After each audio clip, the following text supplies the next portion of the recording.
शनिवारी संध्याकाळी 5:30 ते 6 वाजण्याच्या सुमारास महामार्ग बसस्थानकाच्या पार्किंगमध्ये उभे असलेल्या MH12 SP 2900 क्रमांकाच्या दुचाकीने अचानक पेट घेतला.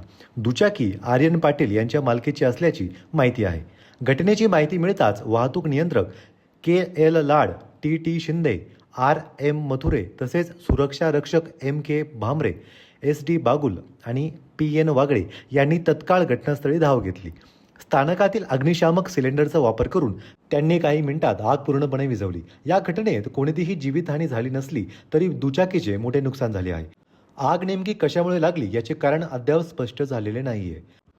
महागड्या आणि अत्याधुनिक तंत्रज्ञान नसलेल्या वाहनांनाही अशा दुर्घटनांचा धोका संभवतो हे या घटनेतून पुन्हा समोर आले आहे. यामुळे वाहनांची नियमित तपासणी आणि सुरक्षेच्या आवश्यक खबरदारी घेण्याचे आवाहन करण्यात येत आहे. नितीन चंद्र मोरे, आपलं नाशिक.